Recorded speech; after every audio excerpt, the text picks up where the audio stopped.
Hello साथियों, परिणाम academy के ऑफिशियल यूट्यूब चैनल पर आप सभी का स्वागत है। मैं गौरव त्रिपाठी आज फिर आपके सामने उपस्थित हुआ हूं एक महत्वपूर्ण सीरीज को लेकर बीपीएससी टीआरई 4.0 के इस बैच में।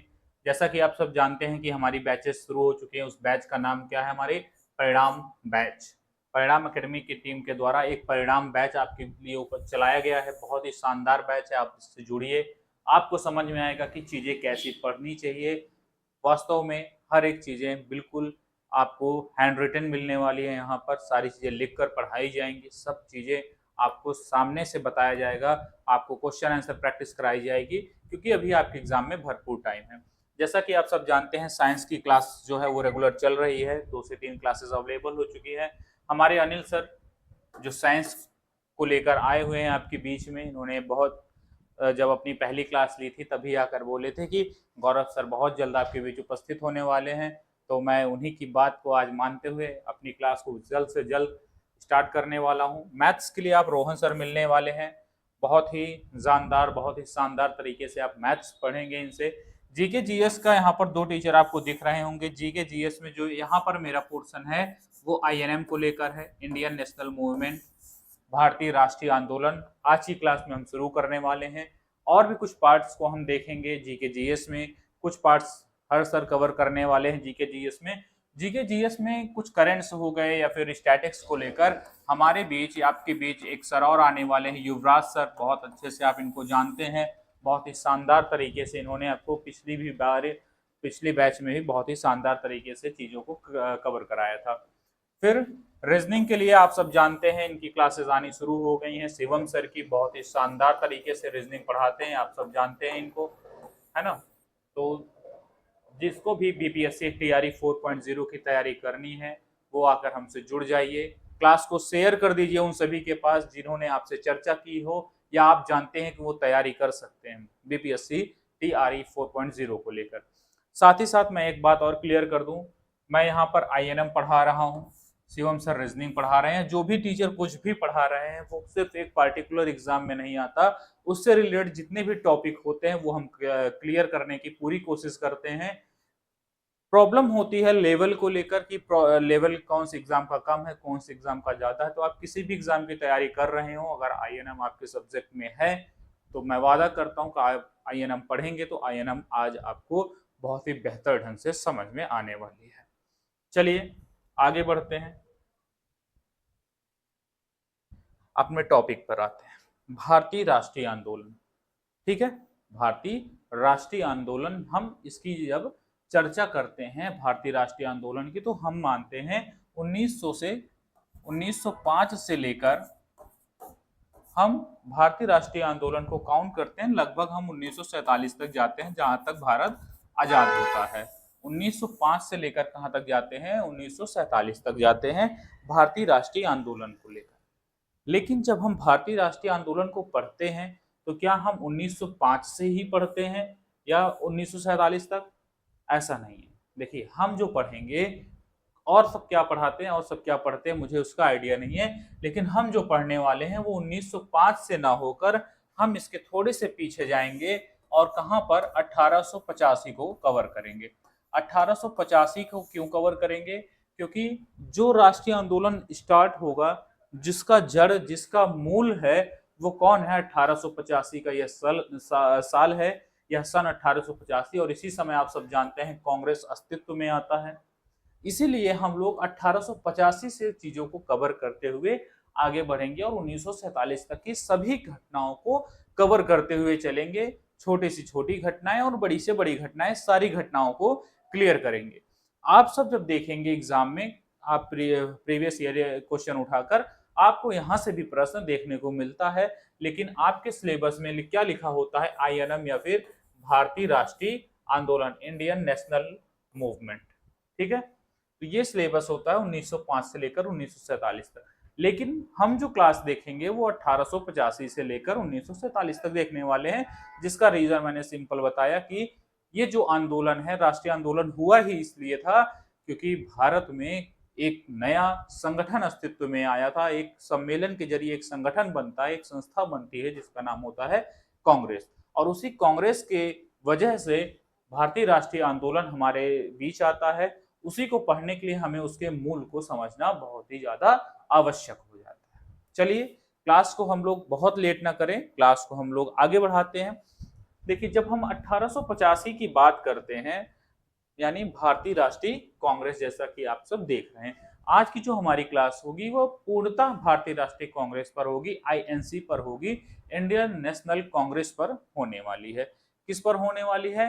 Indian national Congress. ठीक है, समझ में आ गया। चलिए अब हम लोग आगे बढ़ते हैं। भारतीय राष्ट्रीय कांग्रेस की जब हम लोग चर्चा करते हैं कि हमें इसकी आवश्यकता क्यों पड़ी, भारतीय राष्ट्रीय कांग्रेस की हमको आवश्यकता क्यों पड़ी, इसके बारे में समझते हैं। देखिए आप सब लोग जब इतिहास पढ़ते होंगे तो आपको एक बहुत ही शानदार घटना के बारे में बताया जाता है, जो होती है 1857 की क्रांति, 1857 की घटना। 1857 की जो घटना होती है वह एक कैसी घटना होती है, लोग अपने स्वार्थ के लिए वहां पर लड़ाई करते हुए आपको दिखेंगे। आप चाहे मेरठ उठा लीजिए, आप चाहे कलकत्ता उठा लीजिए, चाहे दिल्ली उठा लीजिए, चाहे कानपुर उठा लीजिए, कोई भी एरिया उठा लीजिए, लोग अपने स्वार्थ को लेकर वहां पर लड़ाइयां लड़ रहे थे। हालांकि लड़ अंग्रेज से ही रहे थे, लड़ अंग्रेज से रहे थे, लेकिन कोई एक राष्ट्रीय स्तर पर, एक राष्ट्रीय स्तर पर इस आंदोलन को ले जाने वाला व्यक्ति नहीं था, जो एक संगठन नहीं था जो इस पूरे आंदोलन को एक राष्ट्रीय आंदोलन के रूप में परिवर्तित कर सके। 1857 में जब ये क्रांति हुई और उसके फेल्योर के बाद बहुत सारे लोगों को, जो राष्ट्रीय आंदोलन के आगे आप नाम पढ़ेंगे, चाहे दादा भाई नौरोजी हो, चाहे फिरोज शाह मेहता हो, चाहे आनंद मोहन हो, सुरेंद्र नाथ बनर्जी हो, बदरुद्दीन तैयब जी हो, सभी लोगों ने यह महसूस किया कि भारत को एक अखिल भारतीय संस्था की जरूरत है, जिसमें रहकर हम एक राष्ट्रव्यापी आंदोलन चला सकें, जिससे हम सभी लोगों को एक दूसरे से क्या कर पाए, कनेक्ट कर पाए। और दूसरी तरफ अंग्रेजों को भी एक डर होने लगा था कि वो सोच रहे थे कि फिर से भारत में एक ऐसी घटना ना हो जाए, 1857 जैसी घटना ना हो जाए, इसलिए हम उन्हें एक संस्था बनाने का मौका देते हैं। ये अंग्रेजों की सोच होती है। बहुत सारे इतिहासकार ये बात लिखते हैं, जैसे विपिन चंद्रा लिखते हैं, बहुत सारे लेखक लिखते हैं। लाला लाजपत राय का मानना है कि कांग्रेस की स्थापना सेफ डिवॉल्व के रूप में हुई है। तो सबका अपना अपना मत है, इतिहासकार इसमें मतैक्य नहीं है, किसी का भी मत एक जैसा नहीं है। तो सारी चीजें आपको क्लियर हो रही होंगी, आई होप। ठीक है, तो होता क्या है, जब कांग्रेस की स्थापना की बात चलने लगती है तो अंग्रेज भी सोचते हैं या ब्रिटिशर्स भी सोचते हैं कि हाँ, कुछ एक ऐसी संस्था होनी चाहिए जिससे हम इन पर नजर रख सकें, और जब ये कुछ करेंगे तो हमारा इन पर क्या होगा, हमारा इन पर कंट्रोल होगा। तो भारतीयों के लिए भी विडंबना ये थी कि अगर वो किसी भारतीय से कोई संस्था बनवा रहे थे तो उसका दमन कर लिया जा रहा था, क्योंकि अंग्रेजों को भी 1857 के बाद डर लगने लगा था कहीं ना कहीं। फिर ये एक सेवानिवृत्त अधिकारी को पकड़ कर लाते हैं। सेवानिवृत्त अधिकारी एओ ह्यूम होते हैं, एलन ऑक्टेवियम ह्यूम, उनको पकड़ते हैं और उनसे सारी चीजें यहाँ पर करवाई जाती हैं।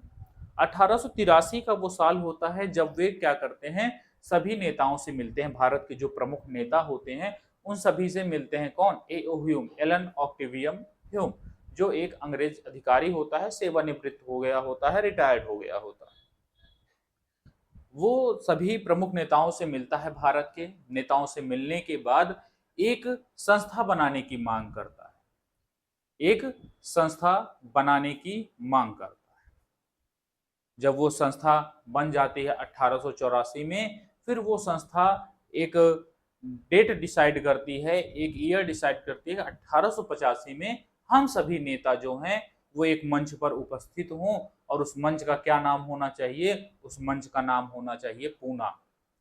यानी वो शहर जहां पर हम ये स्थापना एक साथ सम्मेलन करेंगे, एकत्रित होंगे, वो स्थान कौन सा होना चाहिए, वो स्थान होना चाहिए पूना। पूना में ये सभी लोग डिसाइड करते हैं कि हमें यहाँ पर एकत्रित होना है। ठीक है, वहां पर क्या प्रॉब्लम होती है, वहां पर हैजा फैला हुआ होता है। 1885 जब आता है तो वहां पर हैजा फैला हुआ होता है, और यह जो सम्मेलन है वह पूना में होना पॉसिबल ही नहीं होता। अब सभी लोग डिसाइड करते हैं कि अगर पूना में नहीं होता है तो पूना के पास में ही बॉम्बे जो सिटी है, हम वहां पर चलकर इस सम्मेलन को करते हैं, क्योंकि संगठन बनना बहुत ज्यादा आवश्यक था। एक संघ तो उन्होंने बना लिया था, ठीक है, एक संघ उन्होंने बना लिया था, लेकिन जरूरत किसकी थी? एक बड़े संगठन को, एक राष्ट्रव्यापी संगठन की, जिसमें सभी देशवासी, सभी प्रमुख नेता साथ खड़े हों। तो डिसाइड होता है कि बॉम्बे में हम चलकर क्या करेंगे? सम्मेलन करेंगे। तो डिसाइड कहाँ होता है? बॉम्बे में गोकुल दास तेजपाल संस्कृत कॉलेज में यह डिसाइड होता है कि हम यहीं पर सम्मेलन करेंगे। और उस सम्मेलन की अध्यक्षता कौन कर रहे होते हैं? व्योमेश चंद्र बनर्जी, जिसको शॉर्ट फॉर्म में हम लोग बार बार क्या कह देते हैं? आमतौर पर WC बैनर्जी कह देते हैं। WC बैनर्जी जो होते हैं वो इस सम्मेलन के अध्यक्ष होते हैं। और इसमें कुल कितने प्रतिनिधि भाग लेते हैं? इसमें कुल 72 प्रतिनिधि भाग लेते हैं। कितने प्रतिनिधि भाग लेंगे? कुल 72 प्रतिनिधि भाग लेंगे। और यहीं पर 28 दिसंबर 1885 को एक संगठन बनकर तैयार होगा, जिसका नाम होगा भारतीय राष्ट्रीय कांग्रेस, इंडियन नेशनल कांग्रेस।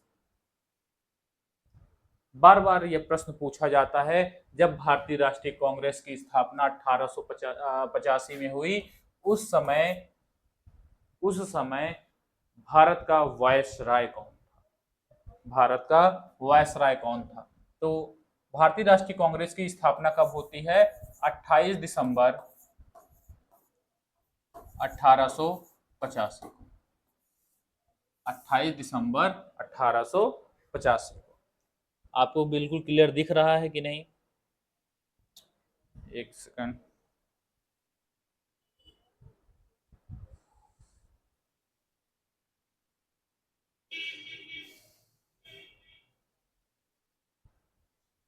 शायद आपको क्लियर नहीं दिख रहा है, एक सेकंड।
तो भारतीय राष्ट्रीय कांग्रेस 28 दिसंबर 1885 को क्या होती है? स्थापना होती है।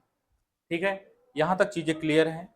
मैं अभी चर्चा कर रहा था भारतीय राष्ट्रीय कांग्रेस की स्थापना के समय कौन सा वायसराय भारत में होता है? तो लॉर्ड डफरिन होता है। कौन होता है? लॉर्ड डफरिन होता है। उसके बारे में अभी हम चर्चा करें। चलिए, अभी तक हमने जितनी चीजें समझी हैं, जितनी चीजें हमने अभी जानी हैं, एक थ्योरी के माध्यम से उसको एक नोट्स में परिवर्तित करें। आप सभी लोग, मैं उम्मीद करता हूँ, पेन और कॉपी लेकर बैठे होंगे। मैं फटाफट यहाँ पर चीजें लिखता हुआ चलता हूँ थोड़ा थोड़ा। तो आप लोग शॉर्ट नोट्स में उसको कवर करते हुए जरूर चलेंगे, ये मैं आपसे उम्मीद करता हूँ। ठीक है,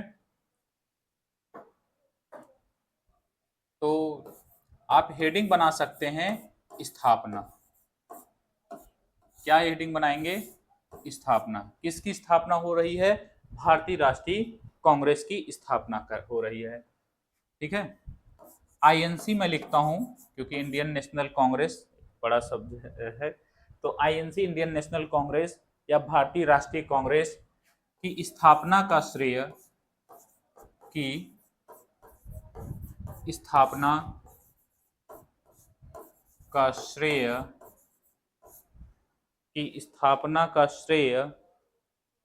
ठीक है, एक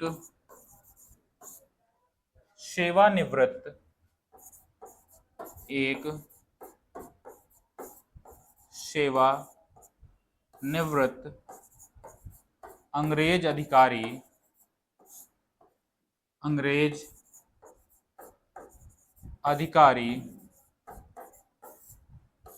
A.O. ह्यूम को जाता है। किसको? A.O. ह्यूम को जाता है।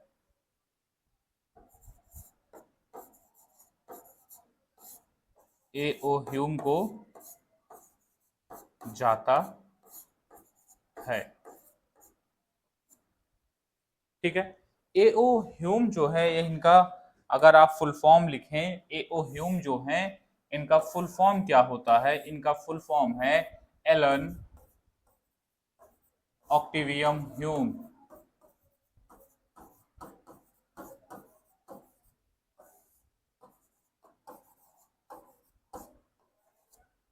देखिए बार बार जो होता है वो आपसे एओ ह्यूम के बारे में ही पूछता है, शॉर्ट फॉर्म में ही लिखा होता है। एलन ऑक्टेवियम ह्यूम बहुत कम लिखा होता है, इसलिए मैंने यहाँ पर नोट्स में एओ ह्यूम डाला, तो आप कंफ्यूज ना हो, इसलिए उनका पूरा नाम भी आप लिख सकते हैं। एलन ऑक्टेवियम ह्यूम जो होते हैं यह क्या करते हैं? इसकी स्थापना करते हैं। ठीक है। इन्होंने, कौन? एलन ऑक्टेवियम ह्यूम जो है इन्होंने वर्ष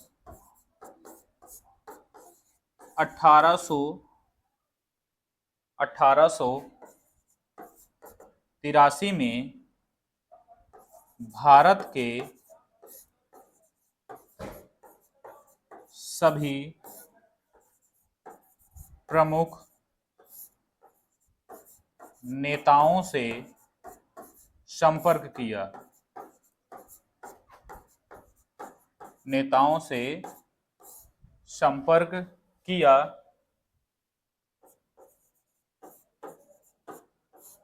और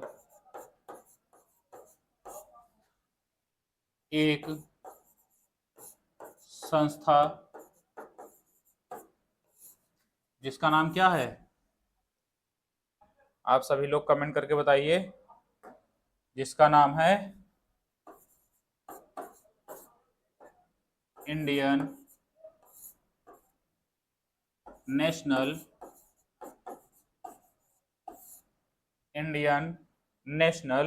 यूनियन। इंडियन नेशनल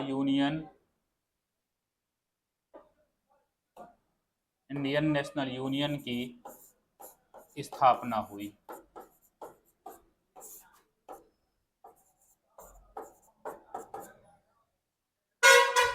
दिख रहा है आप सभी को?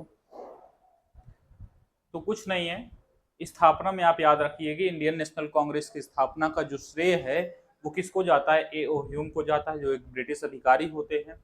इन्होंने वर्ष 1883 में क्या होगा, भारत के जितने प्रमुख नेता हैं उनसे मिलेंगे और एक संगठन तैयार करेंगे जिसका नाम होगा इंडियन नेशनल यूनियन, भारतीय राष्ट्रीय संघ। क्या नाम होगा? भारतीय राष्ट्रीय संघ। कई बार ये चीज हिंदी में भी लिख दी जाती है, भारतीय राष्ट्रीय संघ की स्थापना की। किसकी स्थापना की? भारतीय राष्ट्रीय संघ की।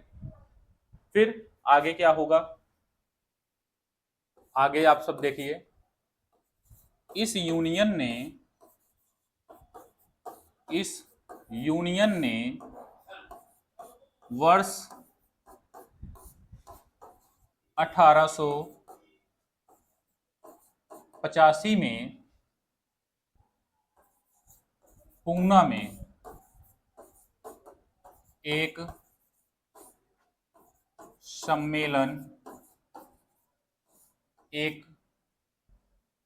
सम्मेलन आयोजित करने का निर्णय लिया। आयोजित करने का निर्णय लिया।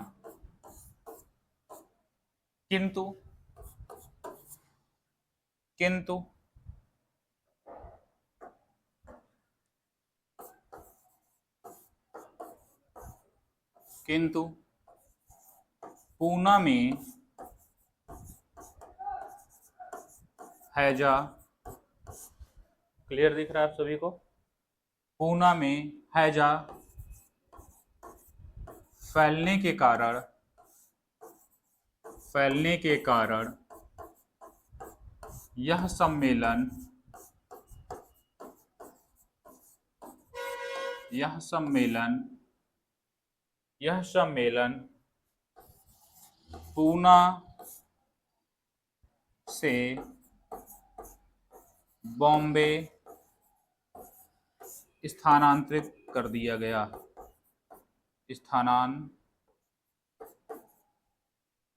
एक सेकंड, स्थानांतरित कर दिया गया।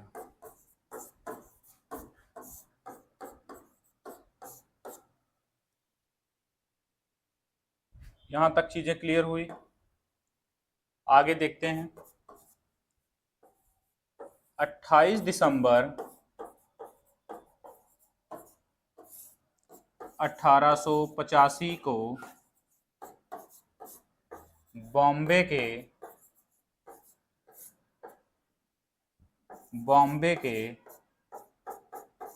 गोकुलदास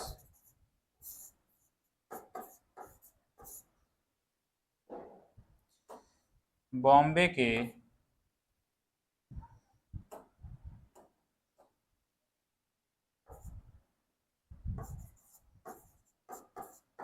गोकुलदास तेजपाल क्लियर है? आप सभी को समझ में आ रहा है कि नहीं आ रहा है? ये तेज लिखा हुआ है।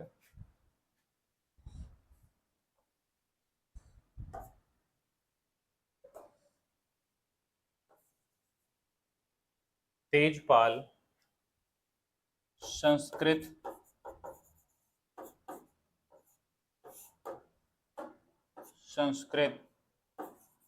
महाविद्यालय में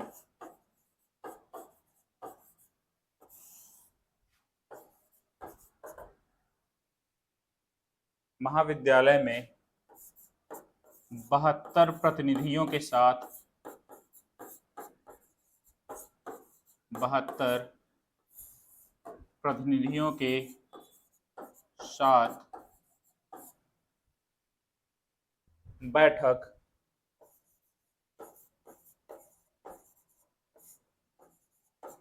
होती है। ठीक है, 28 दिसंबर 1885 को ये जो डेट है यही कांग्रेस की स्थापना का डेट है। ठीक है, 28 दिसंबर 1885 को बॉम्बे के गोकुलदास तेजपाल संस्कृत महाविद्यालय में 72 प्रतिनिधियों के साथ बैठक होती है, जिसकी अध्यक्षता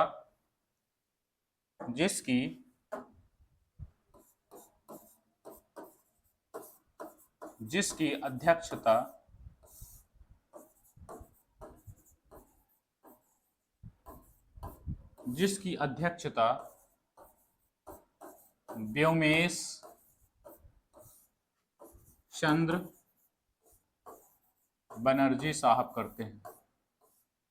बनर्जी जी करते हैं।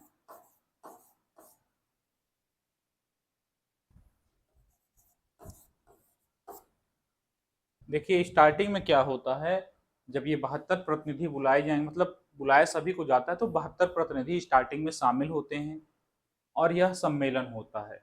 इसी सम्मेलन को आगे चलकर कांग्रेस का प्रथम अधिवेशन की संज्ञा दी जाती है। यहाँ पर बहुत कुछ डिसाइड होता है, जैसे अभी हमने पढ़ा था इंडियन नेशनल यूनियन एक संस्था होती है, इसी का नाम परिवर्तित करके इन्होंने क्या रख दिया, इंडियन नेशनल यूनियन की जगह इन्होंने क्या लगा दिया, कांग्रेस। Indian national Congress. जो इंडियन नेशनल यूनियन एक संस्था बनी हुई थी, आप सभी ने पढ़ा है अभी पीछे, इंडियन नेशनल यूनियन जो बना हुआ था, है ना। और आगे ये देखिए यहाँ पर, ये इंडियन नेशनल यूनियन जो बना हुआ था, इंडियन नेशनल यूनियन, यही जो संस्था है आगे चलकर इसका नाम परिवर्तित करके इसका नाम क्या रख दिया जाएगा, इंडियन नेशनल कांग्रेस।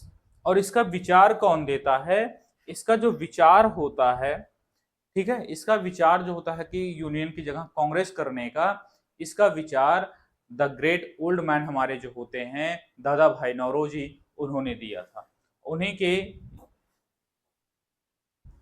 उन्हीं के सुझाव पर हमने इसका नाम इंडियन नेशनल कांग्रेस रखा।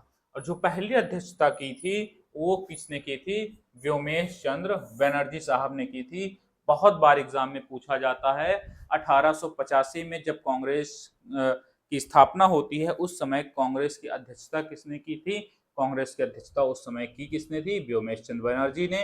कितने सदस्य शामिल हुए थे? 72 सदस्य इसमें शामिल होते हैं। यहां तक सभी को सारी चीजें क्लियर हैं? आगे बढ़े। ठीक है। अब इसी समय कुछ चीजें और डिसाइड होंगी कि जो अधिवेशन है, जो आज हुआ है, जो आज सम्मेलन हुआ है, यह सम्मेलन आखिर बुलाया क्यों गया है? उससे भी बड़ी बात यह है कांग्रेस की स्थापना के पीछे लक्ष्य क्या है। कांग्रेस की स्थापना के पीछे का जो लक्ष्य है वह अखिल भारतीय संस्था, यानी पूरे राष्ट्र में एक संस्था होगी जो हमारे भारत के देश के लिए क्या करेगी? काम करेगी। इसीलिए भारतीय राष्ट्रीय कांग्रेस की स्थापना होती है। यहाँ पर यह डिसाइड किया जाता है, यह जो अधिवेशन होगा यह वार्षिक अधिवेशन होगा कांग्रेस का, यानी कांग्रेस में प्रतिवर्ष हमें अधिवेशन करने होंगे। हर वर्ष के अंत महीने में यानी दिसंबर माह में हम अधिवेशन करेंगे और अधिवेशन कोई एक जगह फिक्स नहीं करेंगे। हम भारत के अलग अलग स्थानों पर घूमकर टहल कर वहां पर अधिवेशन करेंगे ताकि हम वहां के लोगों को खुद से क्या कर पाए? कनेक्ट कर पाए। ठीक है, यहां तक सारी चीजें क्लियर हो गई। तो यहां डिसाइड होता है पहली चीज कि हम कांग्रेस का अधिवेशन वार्षिक तौर पर करेंगे। यहां अगर आप लिखना चाहें तो लिख सकते हैं। इस अधिवेशन में इस अधिवेशन में यह निश्चित किया गया कि यह निश्चित किया गया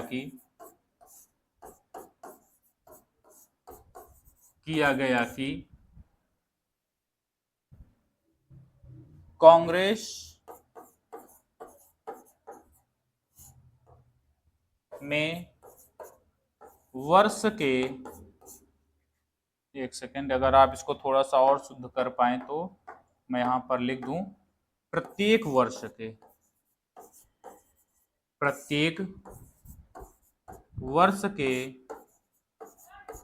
दिसंबर माह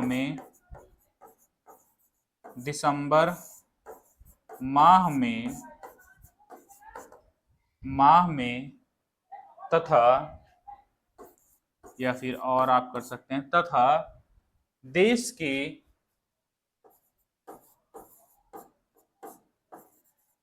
के अलग अलग हिस्सों में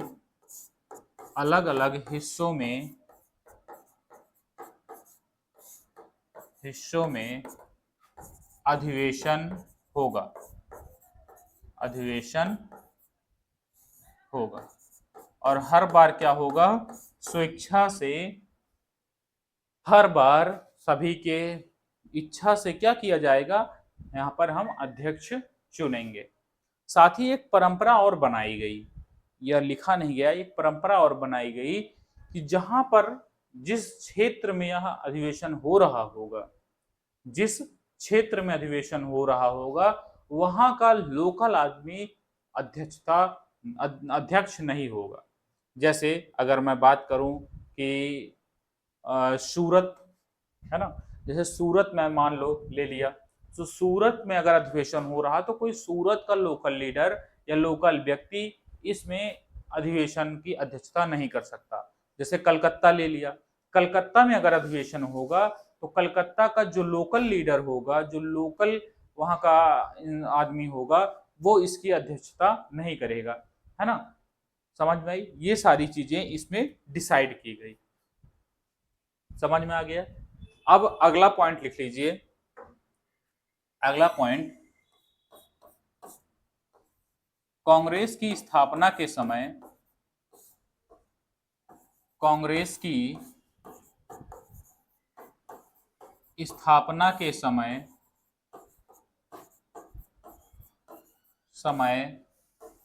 भारत का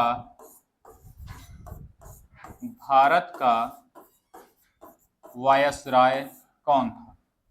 भारत का वायसराय लॉर्ड डफरिन था। लॉर्ड डफरिन था। ठीक है, यहां तक चीजें आपको क्लियर हुई। बहुत बार आपके एग्जाम में यहां से प्रश्न पूछे जाते हैं और पूछे जाते रहेंगे। अब मैं आगे बात करता हूं, आगे चीजों को क्लियर करते हैं, समझते हैं कि अब आगे क्या होगा। देखिए, जब भारतीय राष्ट्रीय कांग्रेस की स्थापना होती है तो बहुत सारे विवाद भी होते हैं।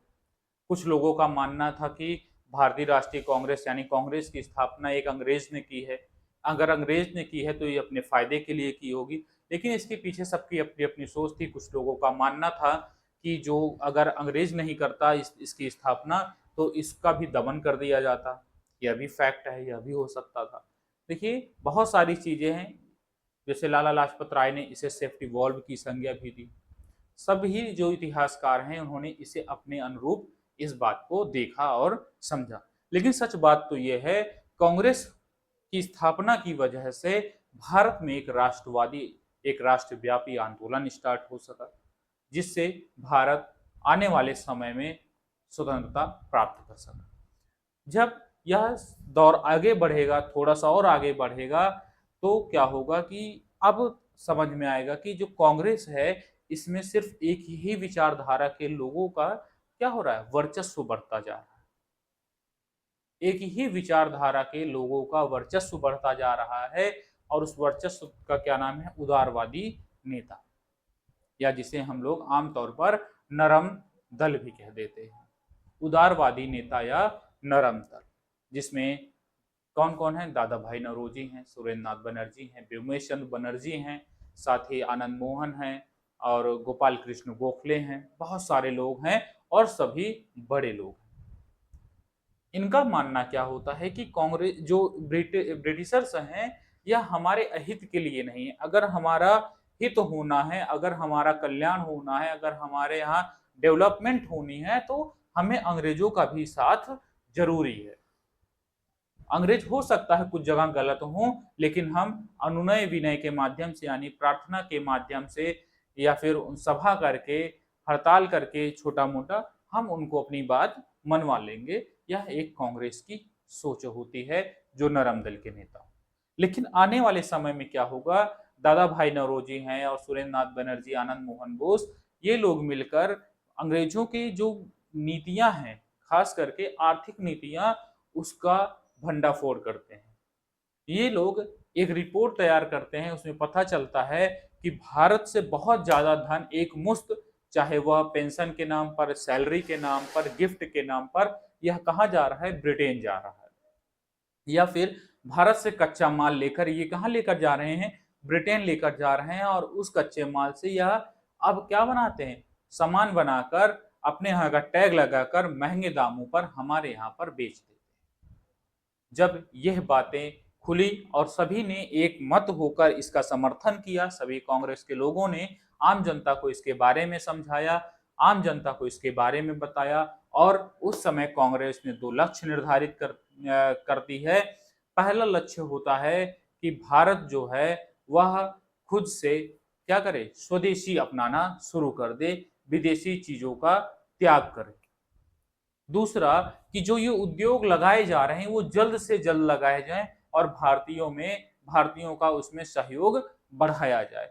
दो लक्ष्य निर्धारित करके यहाँ पर कांग्रेस आगे बढ़ती है। यहाँ पर आप सभी को कोई दिक्कत, धीरे धीरे जब चीजें आगे बढ़ेंगी तो एक तबका जो है, जो युवा वर्ग स्पेशली होता है, वह इस नरम दल से नाराज होने लगता है, नरम दल से नाराज होने लगेगा। 1885 से आपने देखा कि धीरे धीरे चीजें बढ़ती हैं, लेकिन जैसे जैसे यह 1900 यानी 20वीं शताब्दी में आती है, चीजें अब नरम दल के हाथ से निकलती हुई प्रतीत होती। उसमें भी सबसे बड़ा कारण कुछ यह भी होता है कि जो युवा वर्ग होते हैं वो इतने सहन शक्ति नहीं होती उनके अंदर, वो चाहते हैं कि फटाफट चीजें हो जाएं। और कहीं ना कहीं यह चीजें भी सही थी कि अंग्रेज जो हैं वह बहुत ही ज्यादा ढीठ थे, आप उनसे प्रार्थना करके चीजों को नहीं करवा सकते थे। और जो दूसरा वर्ग था नरम दल के अपोजिट में था, जिसको हम लोग गरम दल भी कहते हैं या उदारवादी के अपोजिट में उग्रवादी भी कहते हैं, वह अब धीरे धीरे इनसे खिन्न होने लगा।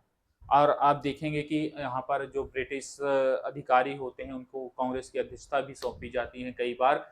तो इस बात को भी लेकर जो उग्रवादी लोग हैं उनके अंदर एक, कह सकते हैं आप, वो इनसे नाराज होने लगते हैं, इनसे अब खिन्न होने लगते हैं। तो कुछ आप यहाँ पर देख सकते हैं प्रमुख जो अधिवेशन हुए हैं 1885 से लेकर 1905 तक, तो 4-5 लगातार जो है वो इम्पोर्टेंट है, वो आप सब देख सकते हैं महत्वपूर्ण अधिवेशन में।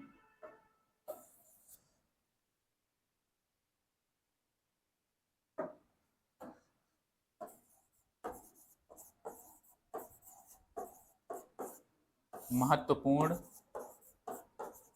अधिवेशन, जो महत्वपूर्ण अधिवेशन होते हैं स्टार्टिंग से, वो कुछ अधिवेशन हैं इम्पोर्टेंट होते हैं, उसके बारे में हम सभी को एक बार देख लेना चाहिए। ठीक है, तो पहला क्या है, 1885, आप सब जानते हैं कहाँ पर होता है, बॉम्बे में होगा। दूसरा 1886 कलकत्ता में होता है। तीसरा 1887 जो कि मद्रास में होगा। चौथा 1888 जो कि इलाहाबाद में होगा। तो ये इम्पोर्टेंट है, ये जो चार हैं कई बार पूछा जाता है। 1885 का जो होता है वो कहाँ होता है, वह होता है बॉम्बे में, लेकिन यह निर्धारित कहाँ पर था, यह निर्धारित था पुणे में। और इसकी अध्यक्षता कौन करता है, इसकी अध्यक्षता करते हैं WC बनर्जी, जो अभी हमने देखा था, व्योमेश चंद्र बनर्जी।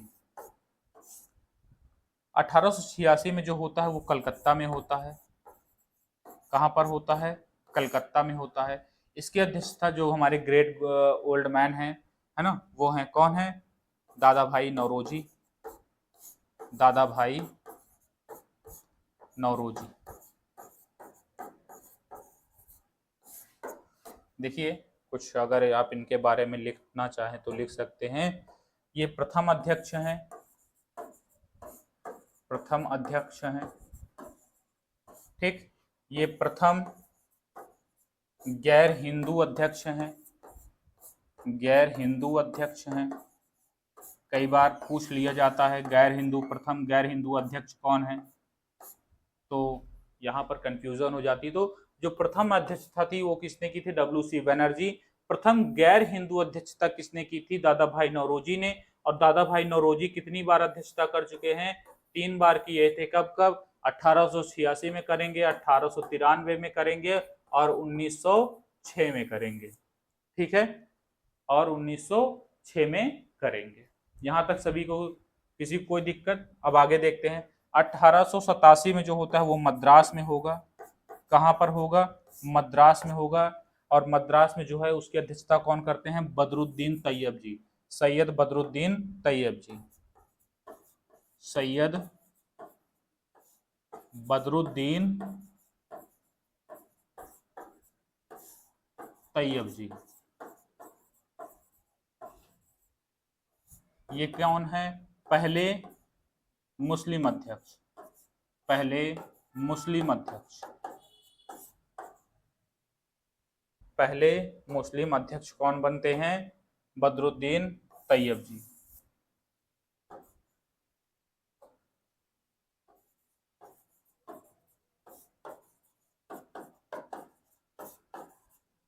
प्रथम मुस्लिम अध्यक्ष कौन बनेंगे, बदरुद्दीन तैयब जी बनेंगे।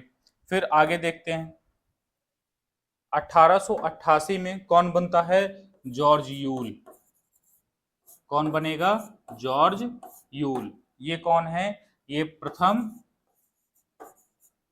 आप कह सकते हैं गैर भारतीय, प्रथम गैर भारतीय, या फिर प्रथम ब्रिटिशर्स, प्रथम ब्रिटिशर्स,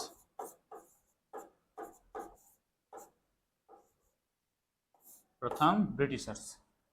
ठीक है, तो ये जो चार हैं बहुत इंपॉर्टेंट हैं चारों, आप याद रखिए, 1885, 86, 87, 88। बाकी हम और आगे पढ़ेंगे अभी 1885 से लेकर जो 1905 का समय है यह समाप्त नहीं हुआ। इस पर एक क्लास और आएगी हमारी। अभी हम इसमें बहुत चीज़ देखेंगे। अभी हम देखेंगे इसमें कारखाना एक्ट आएगा, और जो हमारे वायसराय लॉर्ड एल्गिन होंगे, एल्गिन सेकंड, उस समय चाकपेकर बंधु होते हैं, उन्होंने किसी की हत्या की थी, उन सब बारे में हम अभी चर्चा करने वाले हैं। अभी बहुत सारी चीज़ें इसमें बाकी हैं। 2 क्लासेस कम से कम यहाँ पर लगती है 1885 से लेकर जो 1905 का एरा होता है उसको कवर करने में। बहुत ही शानदार तरीके से हम कवर करेंगे। आप प्रश्न मिलाएंगे तो आपको यहाँ से प्रश्न भी मिलेंगे, फैक्ट भी मिलेगी, और एक शानदार स्टोरी भी मिलती जाएगी, जिससे आप चीज़ों को कनेक्ट रहें। चलिए, क्लास अगर आपको अच्छी लगी हो तो आप क्लास को शेयर जरूर करिएगा, है ना। क्लास को शेयर जरूर करिएगा। आप हमें ट्विटर पर देख सकते हैं, टेलीग्राम पर देख सकते हैं, इंस्टाग्राम पर। टेलीग्राम पर आप जरूर जुड़ जाइएगा। टेलीग्राम पर जो ये पीडीएफ मैं पढ़ा रहा हूँ ये आपको बिल्कुल as it is hand written notes में ऐसे ही मिल जाएगी। हैंड रिटेन नोट्स में मिलने वाली टेलीग्राम जो है हमारे ही परिणाम एकेडमी नाम से आप सर्च करेंगे तो आपको टेलीग्राम मिल जाएगा। किस नाम से? परिणाम एकेडमी नाम से। परिणाम एकेडमी, मैं इसमें लिंक डलवा दूंगा, आप एक बार जरूर ज्वाइन कर लीजिएगा।